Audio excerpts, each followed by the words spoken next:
So I am doing a second round of In Defense of Third Parties. So this is In Defense of Third Parties, part 2. Now, part 1 obviously was a lot more about kind of defending ourselves as third-party voters. And this part 2 is going to be a little bit more about how our ballot access is, kind of systematically suppressed, okay? So ballot access is the basic rules and procedures which regulate whether or how candidates and political parties are presented to voters for electoral consideration, which is a really fancy way of just saying ballot access is how we interact with voters and how we run as political candidates, okay? So the Constitution designates in Article 1, Section 4, that the times, places, and manners of holding elections for senators and representatives shall be prescribed in each state by the legislature thereof, okay? So what that means is that the state, and sometimes even the county, has control over how a party or a candidate gains ballot access, physically gets on the ballot, which means there's just a huge variation in the rules and procedures for maintaining and obtaining ballot access. Some states it's through petitioning, some states it's through getting a percentage of registered voters. In some states it's physically registering voters for your political party. And then in some states there are filing fees for candidates to be on the ballot. Now, most states it's about getting a percentage of the registered voters from the last few elections. That's what it is in Missouri. So in order to get for a political party to gain ballot access in Missouri, they have to petition the Secretary of State, stating the name of their political party. They have to designate a chairperson and a treasurer, and they have to get 10,000 signatures to gain ballot access. Now, to maintain ballot access, they have to get 2% of the vote in one of the last 2 general elections, okay? So I want to talk a little bit about some court cases that have to do with ballot access. So Williams v. Rhodes, it was in 1968, it was in the state of Ohio. The American Independent Party and the Socialist Labor Party were trying to get ballot access for their presidential candidate, which at the time was 15% of the voters who had voted in the last election. It went all the way to the Supreme Court, and the Supreme Court decided that under the Equal Protection Clause on the 14th Amendment, that a 15% voters was an unequal burden, okay? And so the American Independent Party was actually allowed to get their candidate, George Wallace, on the ballot, but unfortunately, the Socialist Labor Party was not allowed to get on the ballot. And then, so the next one I want to talk about is Bullock v. Carter, which was in 1972. It started in Texas.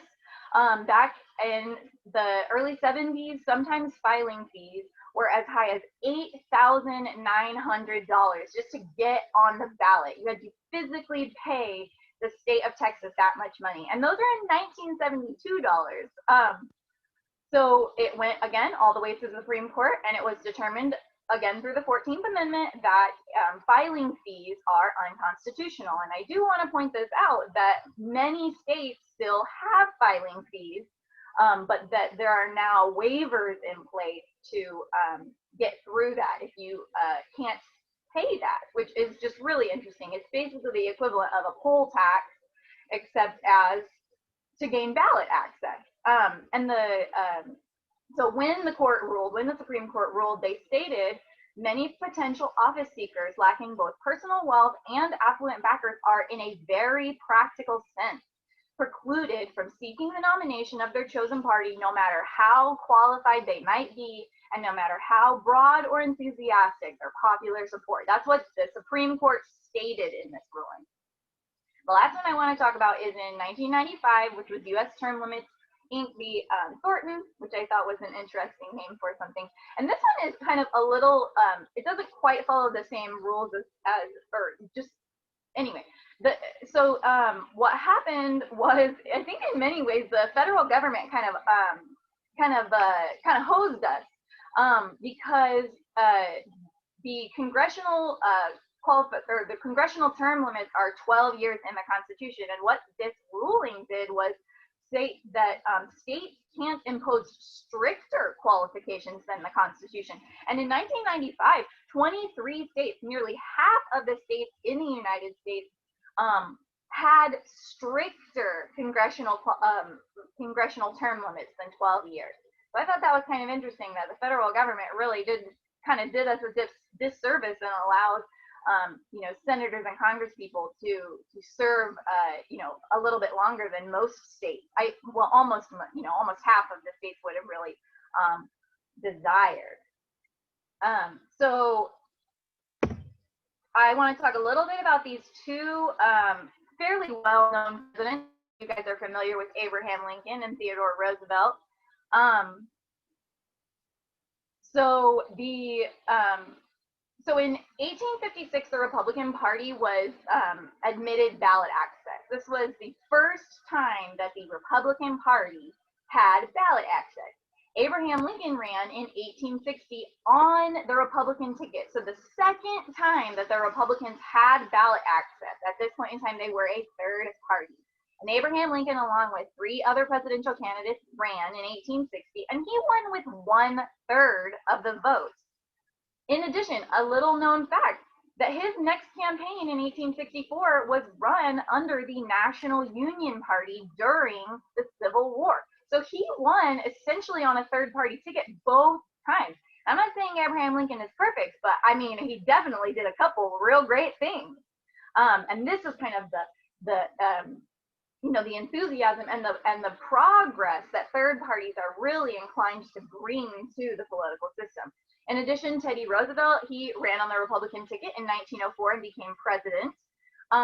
But then 2 presidential elections later, he ran on a progressive ballot. He ran on the third party ballot in 1912, and he got 1/3 of the vote as well and took second place. That same year, Eugene Debs ran on the Socialist Party ticket and got nearly 1 million votes. And so this just again kind of illustrates how third parties are much more focused on the will of the people and bringing those ideas and that ideology into positions of power. Okay, so the systematic stifling is like a little bit more about what I want to talk about. So we're going to talk about the Electoral College. So a lot of people don't really know what the Electoral College actually is. So basically when we vote, when we cast our popular vote, what we're doing is voting to tell the electors in the Electoral College how to vote. That's essentially what the popular vote is. Because as we all know, a few times the popular vote will not win the presidential election. Okay, so the Electoral College sucks and completely undermines the will of the people, and we need ranked choice voting. So this is 1996. This one really illustrates the shortcomings of the Electoral College. 1996, Ross Perot ran on the independent ticket. He garnered 20% of the vote. He got 1 in 5 votes, and he was given, as you can see, 0 electoral votes from the Electoral College. The last time someone that was not from the 2 main parties got electoral votes was in 1968 with good old segregationist George Wallace. So maybe we should be a little bit ashamed that the last time a third party candidate got Electoral College votes was a segregationist, supported by basically 4 or 5 states who just wanted to be racist. So maybe we should consider something a little bit better. Maybe a better third party should get some electoral votes as we move forward into this new world nation that we're building for ourselves right now. Okay. So another couple other times that I wanted to illustrate of when the Electoral College chose a different presidential candidate. We obviously remember in 2000, you know, Bush won over Al Gore despite not getting the popular vote. And again, it happened very recently in 2016 where Donald Trump got 3 million less votes than Hillary Clinton, and yet somehow won the presidency. It also happened 2 other times. In 1876, Rutherford B. Hayes became president, and then in 1888, Benjamin Harrison became president. But I wanted to kind of point these.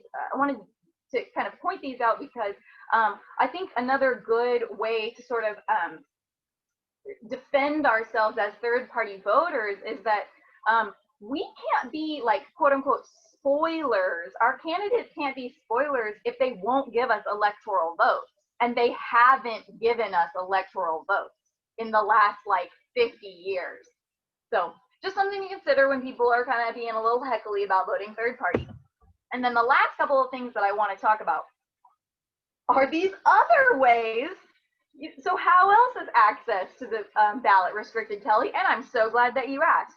So first off, the Commission on Presidential Debates. Now, in 1985, the National Commission on Elections recommended that the presidential debate be given to the Democrats and the Republicans. And then 2 years later, in 1987, it was physically established by the chair people, the 2 chair people of the Republican and the Democratic committees, okay? And both said explicitly that third parties would and should be excluded, both of them explicitly stated this, okay? So in order to get into the presidential debates, you have to be polling 15% or more in 5 or more of these sanctioned opinion polls. Now, we kind of dealt with this in the last, in the last set of primaries.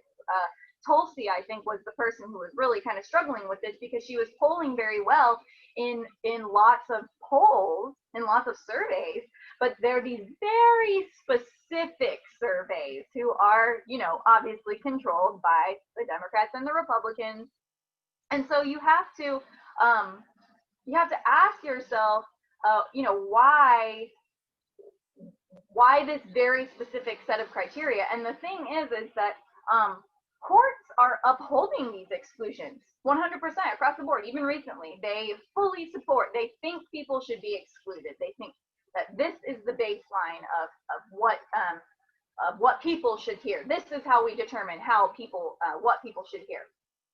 Now, going back a little bit in history, so a year after the Commission on Presidential Debates was established in 1988, the League of Women Voters just straight up withdrew sponsorship when Bush and Dukakis, came to terms in what was called the Memorandum of Understanding, where basically they just agreed who could participate and who would be able to ask questions.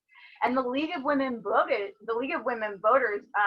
they withdrew their sponsorship, and they just they put out this statement saying the demands of the 2 campaign organizations would perpetrate a fraud on the American voter. And they're absolutely right. The Commission on Presidential Debates in many ways just kind of hoodwinks people and throws the wool over their eyes because they're not allowed to even see third parties. And then that kind of moves us over into this other thing, media. There's little to no representation of third parties, and media is not reaching out to our candidates and our parties in the same way that they reach out to Republicans and Democrats. They completely ignore us, and they pretend in a lot of ways that we don't exist. And heaven forbid any of us try to reach out to them, and it's just dismissed, or we're made made to be kind of a little joke. And we're not a joke. We're parties, and we're here for the people. And we have what the people need right now. So it's this idea that like people are just not being given this information. And so it's even harder kind of when they're seeking it out because there's not as much information out there as there's going to be on the other parties. So to kind of wrap up and bring it to the point, what can we do, right? We need to recognize that the cards are stacked against us. We need to choose to fight. We need to be brave and vote green. And that's all there is to it. Thanks so much, everybody.